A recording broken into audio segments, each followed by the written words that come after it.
সিলেটের সাদা পাথর পর্যটন কেন্দ্রে চুরি হওয়া পাথর উদ্ধারে জেলা প্রশাসন ও আইন শৃঙ্খলা বাহিনী যৌথভাবে অভিযান চালাচ্ছে। অভিযানে গ্রেফতার হয়েছে কোম্পানিগঞ্জের পূর্ব সালামপুরের ইউনিয়নের চেয়ারম্যান আলম। এছাড়া বিভিন্ন জায়গা থেকে চুরি হওয়া প্রায় ৩৫,০০০ ঘনফুট পাথর উদ্ধার করা হয়েছে। বুধবার রাত ১২টার পর থেকে এই অভিযান শুরু হয়। চুরি হওয়া পাথর ফেরত না আসা পর্যন্ত অভিযান চলবে বলে জানান প্রশাসনের কর্মকর্তারা। হোসেন আহমেদ সুজাদের তথ্য ও ছবিতে প্রতিবেদন। সাদা পাথর উদ্ধারে বৃহস্পতিবার সকালে নির্বাহী ম্যাজিস্ট্রেট আলিমুল্লার নেতৃত্বে প্রতিটি ট্রাক তল্লাশি করে পাথরের বৈধতা যাচাই করা হয়। তিনি জানান, বেশিরভাগ ট্রাকের পাথরই অবৈধ। আমরা আবার চেক করতেছি আর কি পুরো বিষয়টা, যে এলসির পাথর আছে কিনা বা এলসি সারা পাথর আছে কিনা, বা ইজারা বালু আছে কিনা, ইজারা সারা বালু আছে কিনা। যদি না থাকে অনুমোদন, সরকারের অনুমোদন না থাকে, সেক্ষেত্রে আমরা তাদেরকে ব্যবস্থা নিব আর কি। পরে কোথায় নেওয়া হবে, জব্দ করবো? আমরা দেখি আমাদের নির্দেশনা আসলে যে কোথায় ডাম্পিং করা হবে, হয়তো বা আগের স্থানে যেখান থেকে তোলা হয়েছে সেদিকে আমরা নিয়ে যাওয়া। এই যে আইন শৃঙ্খলা বাহিনী সবাই সম্মিলিতভাবে হ্যাঁ, যৌথ অভিযানটি। বুধবার রাতে পাথর উত্তোলন ঠেকাতে 5টি সিদ্ধান্ত নেয় জেলা প্রশাসন। এর ধারাবাহিকতায় রাত থেকেই যৌথ বাহিনী অভিযান শুরু করে।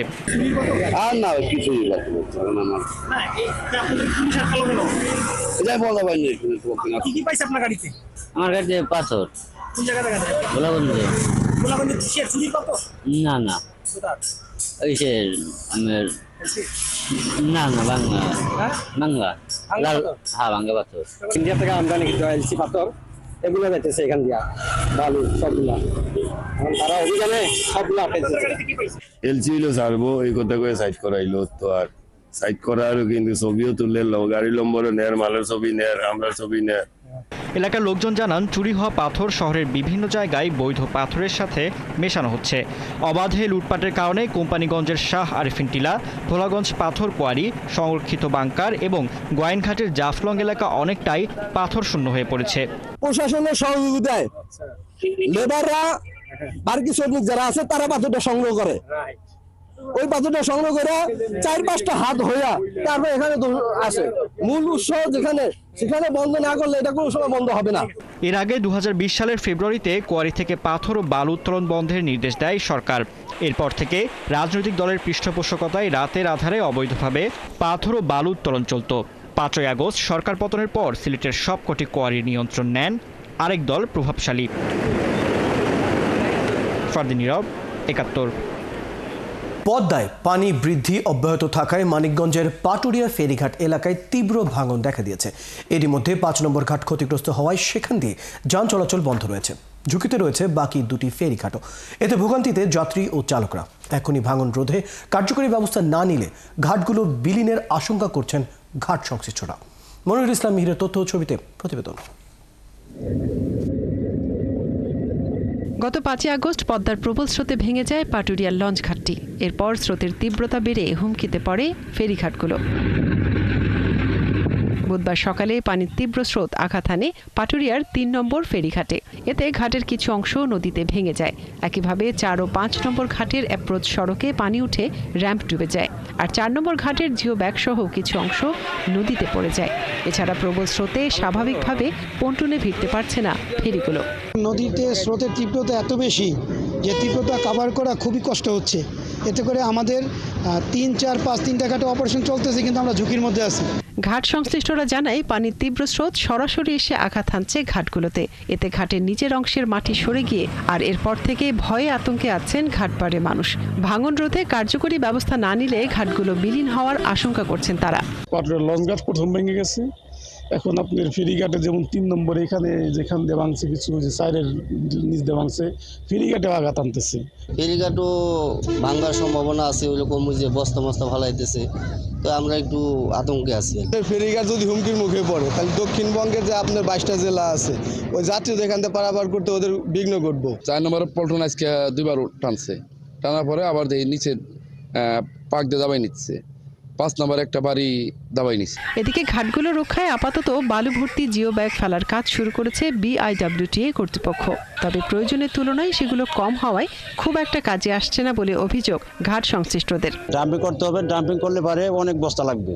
এই বস্তাগুলো থাকলে নিচে গভীরে যাবে, গভীর থেকে মাটি ধরতে ধরতে উপরে আসতে হবে। যদি ৩০ হাত যদি গভীরও থাকে এখানে, তাহলে 30 খান বস্তা দিলে সে আপনার উইট আসবো, তারপর সে তলায় পাবো। কিনে নেবো। আধখানে শাসন করলে হবে না, শাসনগুলো নদী ভালো শাসন করতে হবে। এ বিষয়ে বিআইডব্লিউটিএ কর্তৃপক্ষ বলছে ভাঙন ঠেকাতে কিছু জিও ব্যাগ ফেলা হচ্ছে, তবে বড় ধরনের উদ্যোগ নিতে পানি উন্নয়ন বোর্ডকে জানানো হয়েছে। হঠাৎ যে ভাঙ্গাটা, এই ভাঙ্গাটা প্রতিরোধ করার জন্য আমাদের কিছু জিও ব্যাগ, অস্থায়ী ভিত্তিতে কিছু জিও ব্যাগ রাখি। আর ব্যাপক ভাঙার জন্য আমরা অলরেডি পানি উন্নয়ন বোর্ডকে আমরা জানিয়েছি যে এটা নদী শাসনের মধ্যে ওনার জন্য এই কাজটা একটু সম্পূর্ণ করে দেয়। পদ্মার তীব্র স্রোত লঞ্চ ঘাটের পর এবার আঘাত এনেছে ফেরিঘাটগুলোতে, তাই ঘাটগুলোকে রক্ষায় স্থায়ী ব্যবস্থা নেওয়ার দাবি ঘাট ব্যবহারকারীদের। মনিরা কাজুরি, ৭১। দর্শক, তিস্তার পানি ক্রমশ বাড়ছে। সকাল ৯টায় নীলফামারীর ডিমলা উপজেলার ডালিয়া পয়েন্টে পানি বিপদসীমার ১৫ সেন্টিমিটার উপরে রেকর্ড করেছে পানি উন্নয়ন বোর্ড। বন্যার পরিস্থিতি খবর জানাতে নীলফামারী থেকে যুক্ত হচ্ছেন সহকর্মী বিজয় চক্রবর্তী। বিজয়, বন্যার পরিস্থিতি এখন সর্বশেষ কেমন দেখছেন এবং মানুষের ভোগান্তি এখন কী অবস্থা, সর্বশেষ খবর জানতে চাই। ধন্যবাদ ফয়সাল। এই মুহূর্তে আপনাকে জানিয়ে রাখি যে তিস্তা নদীর পানি এই চলতি বর্ষা মৌসুমে আপনার ২৯শে জুলাই থেকে শুরু হয়ে আজকে পর্যন্ত আপনার ৩ দফায় আপনার নদীর পানি বিপদসীমা অতিক্রম করেছে। এর মূল কারণ হচ্ছে যে আপনার যেহেতু তিস্তার উজান আপনার ভারতের সিকিম রাজ্যে ক্রমাগতভাবে আপনার বৃষ্টিপাত হওয়ার কারণে সেই পানির যে ঢলটি আসছে সেটিকে আসার কারণে আপনার পরপর ৩ বার আপনার তিস্তার পানি আপনার বিপদসীমা অতিক্রম করেছে। এই মুহূর্তে নীলফামারীর যে ডালিয়া পয়েন্ট রয়েছে, যেখান থেকে আমরা এই মুহূর্তে আপনাদের দর্শকদেরকে আমরা যেটি দেখানোর চেষ্টা করছি যে তিস্তার নদীর পাড়ে রয়েছে আমরা, সেক্ষেত্রে আমরা যতটুকু আপনার পানি উন্নয়ন বোর্ডের সাথে কথা বলেছি, সর্বশেষ বিকেল ৩টায় তিস্তা নদীর পানি বিপদসীমার ১৫ সেন্টিমিটার উপর দিয়ে প্রবাহিত হচ্ছে। এর আগে আপনার দুপুর ১২টায় ১৮ সেন্টিমিটার উপর দিয়ে প্রবাহিত হচ্ছিল, যেটি এই ৩ সেন্টিমিটার কমে বর্তমানে কিন্তু আপনার ১৫ সেন্টিমিটার উপর দিয়ে প্রবাহিত হচ্ছে। এদিকে নদীর পানি বৃদ্ধির কারণে বিগত যে দুটো বার আপনার নদীর পানি আপনার বিপদসীমা অতিক্রম করেছিল, তখন কিন্তু আপনার নদীর পানি বিপদসীমা ৫ সেন্টিমিটার থেকে ৭ সেন্টিমিটার উপর দিয়ে প্রবাহিত হয়েছিল। সে সময় কিন্তু আপনার বন্যার পরিস্থিতি তেমন একটা দেখা দেয়নি, কারণ হচ্ছে যে যেহেতু নীলফামারীর অংশটা উজান এবং পাশে হচ্ছে আপনার লালমনিরহাটের যেটি ভাটি, এই ভাটি অঞ্চলটাতে আপনার বন্যা পরিস্থিতি সৃষ্টি হয়েছিল।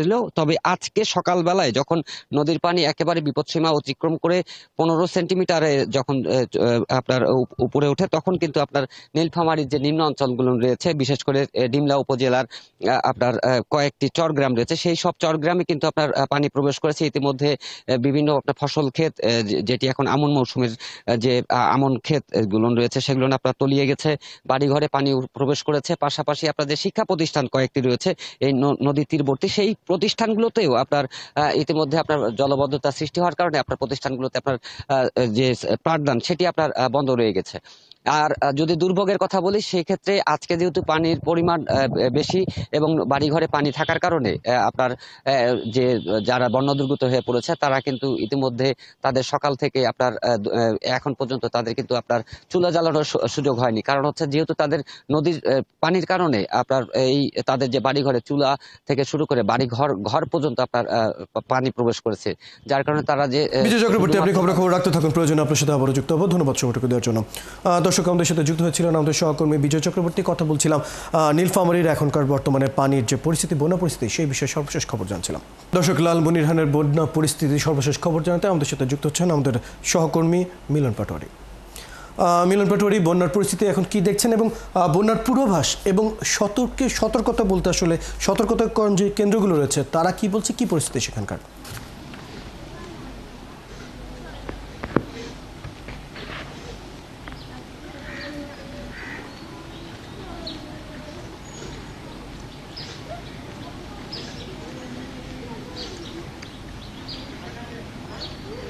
লালমনিরহাটে বন্যার পূর্বাভাস যদি বলি ফয়সাল, যে লালমনিরহাটে 18টি ইউনিয়নের মধ্যে তিস্তা নদী বেষ্টিত এবং এই তিস্তা নদীর পাড়ি যখন ব্যারেজ প্লান্টে বিপদসীমার উপর দিয়ে প্রবাহিত হয়, পরবর্তীতে দেখা যায় যে এই তিস্তার পানি যখন প্রবেশ করে, তবে সবচেয়ে বড় সমস্যা হচ্ছে যে বন্যার্ত পরিবাররা বন্যা যে আসছে তার যে আগাম একটা পূর্বাভাস এবং এই বন্যার্ত পরিবারগুলো না পাওয়ার কারণে তাদের প্রায় বেশ ক্ষতিগ্রস্তর মধ্যে তারা পড়ে। তাদের যে ঘর বাড়ি বসত বাড়িতে জিনিসপত্রগুলো রয়েছে, সেই জিনিসপত্র খোলার মানে সরে ফেলার কোনো তাদের মাঝে কোনো সময় থাকে না। তবে ফয়সাল যে বন্যার্ত পরিবারগুলো রাত্রে যখন বিছানায় শয়, শুকনো ঘরে উঠে দেখে যে চোখের মধ্যে পানি এসে গেছে। বন্যার পূর্বাভাস না আসার কারণে এবং বা আগাম না জানার কারণে ক্ষতির সংখ্যাটা বাড়ছে লালমনিরহাট জেলায়। তবে পানি উন্নয়ন বোর্ড তারা জানিয়েছে যে আমরা জেলা প্রশাসনের মাধ্যমে আমরা স্থানীয় লোকজনকে সচেতনের জন্য নির্দেশনা দেই, কিন্তু পরক্ষণে দেখা যায় এই তথ্যটা বন্যার্তর মাঝে পৌঁছার পূর্বেই পানি ঢুকে যাচ্ছে। তবে লালমনিরহাট জেলায় প্রায় 10 থেকে 15,000 পরিবার পানিবন্দী অবস্থায় রয়েছে। বিভিন্ন চর অঞ্চল থেকে লোকজন নিরাপদ স্থানে আশ্রয় নিয়েছে এবং উঁচু স্থানে আশ্রয় নিয়েছে। তবে পানি উন্নয়ন বোর্ড জানিয়েছে যে আজকে এবং আগামীকাল পানি ওঠানামা করবে বিপদসীমার, কিন্তু যে সমস্ত পরিবারের বসতবাড়িতে পানি উঠেছে আমরা আজকে সারাদিন লক্ষ্য করেছি তারা চরম দুর্ভোগের মধ্যে তারা বসবাস করছে। মিলন পাটোয়ারি, ধন্যবাদ। বেশ কিছু তথ্য আপনার কাছে জেনে নিলাম। খবর রাখতে থাকুন, প্রয়োজনে আবার আপনার সাথে আবার যুক্ত হব। দর্শক, আমাদের সাথে যুক্ত হয়েছিলেন লালমনিরহাট থেকে আমাদের সহকর্মী মিলন পাটোয়ারি। শুনছিলাম লালমনিরহাটের বন্যা পরিস্থিতির সর্বশেষ সংবাদগুলো। ভারতের মেঘালয়ে গণপিটুনিতে নিহত এক বাংলাদেশি যুবকের মৃতদেহ ফেরত আনার অপেক্ষায় রয়েছেন শেরপুরের একটি ভুক্তভোগী পরিবার। অবৈধভাবে ভারতে গিয়ে অপহরণের চেষ্টার অভিযোগ তুলে তাকে পিটিয়ে হত্যা করা হয়েছে বলে অভিযোগ স্বজনদের। এখন পতাকা বৈঠকের মাধ্যমে মৃতদেহ ফেরত আনার চেষ্টা করছে বিজেপি। শাকিল মুরাদের তথ্য ও ছবিতে প্রতিবেদন। বাড়ি শেরপুরের ঝিনাইগাতির বাঁকাকুড়া গ্রামে হলেও আকরাম হোসেন প্রাইভেট কার চালাতেন ঢাকায়। গত 9 আগস্ট 8 বন্ধু মিলে সুনামগঞ্জের তাহিরপুর সীমান্ত দিয়ে অবৈধভাবে ভারতের মেঘালয়ে যান। এরপর অপহরণের চেষ্টার অভিযোগে গণপিটুনির শিকার হন আকরাম। স্বজনরা জানান, মঙ্গলবার রাতে ফেসবুকে ছবি দেখে তারা আকরামকে চিনতে পারেন। এখন আকরামের মৃতদেহ দেশে ফেরত আনতে বিজিবিকে কাগজপত্র দিয়ে অপেক্ষার দিন গুনছেন। মঙ্গলবার রাতে 1টার পরে আমি ফেসবুকে ছবিটা দেখে পড়েছেন, আমি চিনলাম যে এটা আমার ছোট ভাই। পরে জানলাম যে মারিয়া ফেলাইছে ইন্ডিয়া। পরে যে দোকানে আইসে যে বিটিআর ক্যাম্পে যায় আপনার ভোটার আইডি কার্ড, আপনার ঠিক বয়স ইটি সবকিছু দিয়েছে আসলাম। অপরাধ করতেই পারে, আমি দেশের নাগরিক আমি অপরাধ করছি, আমার দেশে বিচার নাই, আমি বিচার চাই, আমার ছেলের বিচার চাই। আমি আমার ছেলের মারলোকে, আমার ছেলে যদি অপরাধ করতো তাহলে তো আইনের আশ্রয় নিতে পারতো। এলাকাবাসী জানান, শুধু মরদেহ ফেরত নয়, করতে হবে ন্যায় বিচারও, কারণ পিটিয়ে মানুষ হত্যা মানবতার পরিপন্থী। এখন ইন্ডিয়া যায় শুনলাম মাইরা ফেলাইছে, এটার বিচার চাই। আর চুরি করছে, ডাকাতি করছে, তোরা একটা হাত কাটে দিয়ে তোরা বাংলাদেশে পৌঁছাই দিবি মালদিকে রে। ইন্ডিয়া গেছে আমরা জানি না, যেহেতু তাকে মেরে ফেলছে এবং আমরা এটার দৃষ্টান্তমূলক শাস্তি চাই। একই কথা জনপ্রতিনিধিরাও জানান, অনুপ্রবেশ বা তার বিরুদ্ধে কোনো অভিযোগ থাকলে আইন মেনে ব্যবস্থা নেওয়া যেত। মানুষকে অপরাধ করলে আইনগত ব্যবস্থা নেওয়ার সুযোগ আছে, কিন্তু তা না করে গণপিটুনিতে হত্যা করা হয়েছে, এটা দুঃখজনক এবং এটা অত্যন্ত নিন্দনীয়। এ বিষয়ে বিজিবি ও পুলিশ বক্তব্য দিতে রাজি হয়নি, তবে জানিয়েছে বিএসএফ এর সাথে পতাকা বৈঠক করে মৃতদেহ আনার চেষ্টা চলছে।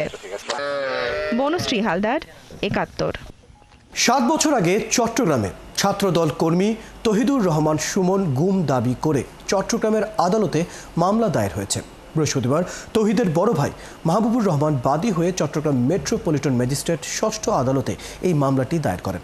আদালত মামলাটি গ্রহণ করে পিবিআইকে তদন্তের নির্দেশ দিয়েছে। বাবুন পালের ছবিতে চট্টগ্রাম থেকে প্রণবেশ চক্রবর্তীর প্রতিবেদন।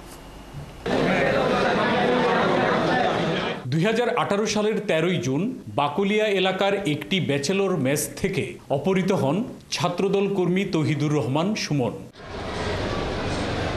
ব্যবসায়িক লেনদেন ও পাওনা টাকা নিয়ে বিরোধের জেরে তাকে অপহরণ করে গুম করা হয়েছে অভিযোগ স্বজনদের। বাদীপক্ষের আইনজীবী জানান, 2018 সালে এই গুমের ঘটনার পর দিনের পর দিন চেষ্টা করেও পুলিশের সহযোগিতা পাওয়া যায়নি। এমনকি উচ্চ আদালতের নির্দেশনা থাকা সত্ত্বেও অভিযোগ আমলে নেয়নি পুলিশ।